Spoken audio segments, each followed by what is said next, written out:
Namaste, Amoha, Asahaya Shura, Anabhaya Sahasa. Now, what are these terms? These are terms mentioned in the glory of Sri Ramachandra by Swami Nigamanta Deshika, Swami Vedanta Deshika in his Raghuvira Gadya. Raghuvira Gadya. We know Rama is referred as the Raghukula, so then Raghu, Veera is Vela, Gadyam is a prose that is written about Sri Ramachandra Murti. This is in the praise of Lord Sri Rama in the temple in place called Tirubahindirapuram, which is about 2 or 3 hours drive from Chennai near Kadalur. So this temple has Sri Rama, where Swami Desika had the direct presence and the vision of Sri Rama's Velar, and then he gave this Raghuvira Gadya.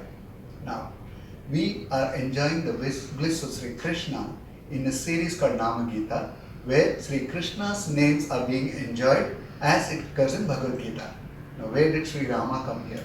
Now, we saw in the earlier episode, like Sri Narayana, Sri Mahavishnu, when he takes all his incarnations, the avatars, there are a lot of times he actually first practically performs certain things and then uses Sri Krishna avatar to give his preaching. So here we are talking of Geetha Charya at the Bhagavad Gita, explaining a lot of things, and at this time we are in the 11th chapter of Bhagavad Gita, the most important chapter, because this is the Vishwarupa chapter, where Arjuna is blessed with the divine Vishwarupa of Sriman Narayana. So Krishna gives him the divine vision so that he can see this.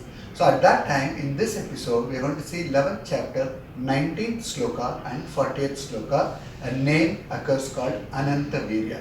Now, let us listen to the slokas, 11th chapter, 19th sloka and 40th sloka. Anadimadhyantam Anantha Veeryam Ananta Bahum Shashi Surya Netram Pashyami Tvam Deepta Hutasha Vaktram Swatejasa Vishwamidam Tapantam Namah Purastha Tata Prishtataste Namostu te sarvata eva sarva Ananta Veeryamita Vikramastvam Sarvam Samapnoshi Tatosi Sarvaha. So we just listened to the 11th chapter, 19th sloka and the 40th sloka, where Sri Krishna is referred as Anantha Veerya. Veerya, we know is about normal, same is about courage, but it is courage coupled with leadership. That is how Pandits and elders have, Acharyas have explained. Anantha is one who is endless. There is no beginning or end for Sri Krishna, because in Srimad Bhagavad Gita, in many places, Sri Krishna himself asserts that there is no beginning or end for him. And here we are talking of a courage and leadership that cannot be defined in a boundary, defined within as 4 walls of anything. It is limitless. So that is the kind of courage and leadership that Sri Krishna is espousing as the leader here. Because why he is a leader here? Because he is advising Arjuna to perform his duty. And that as a leader he is doing it, and that as a person with courage who is doing it, because here courage is not just the ability to protect oneself or one's ability to fight somebody else. It is about inspiring the followers to stand for the principle and do their duty. Here in this case, we are talking about the Kurukshetra war. So here Arjuna's duty is to protect his kingdom, protect his subjects and fight the war. And how Sri Krishna inspires himself. He inspires Arjuna here to perform his duty is where the leadership and courage comes in.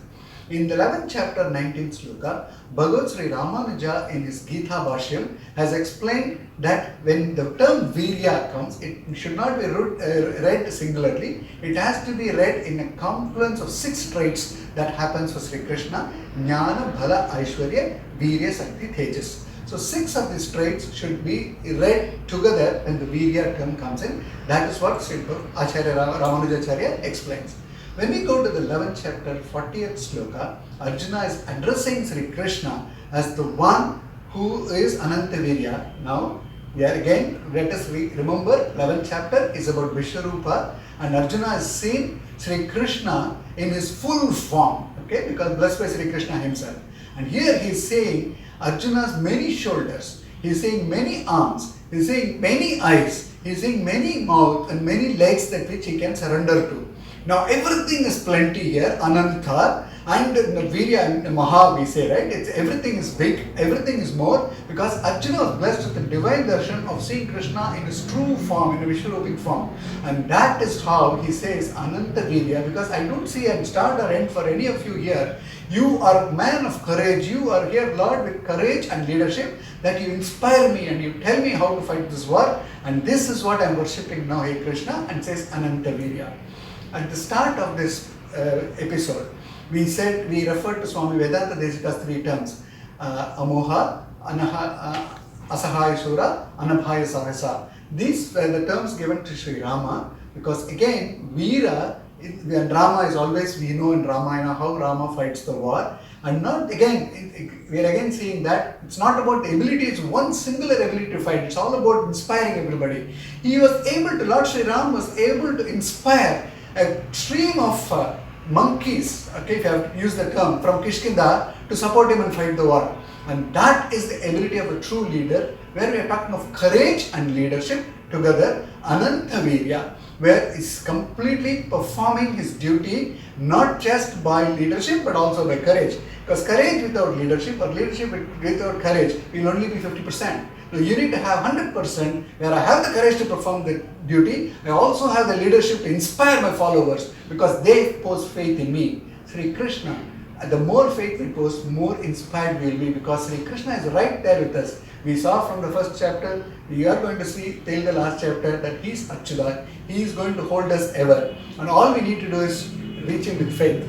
Swami Chinmayananda says that the pure form of Shakti is Kriya Shakti, Icha Shakti and Jnana Shakti.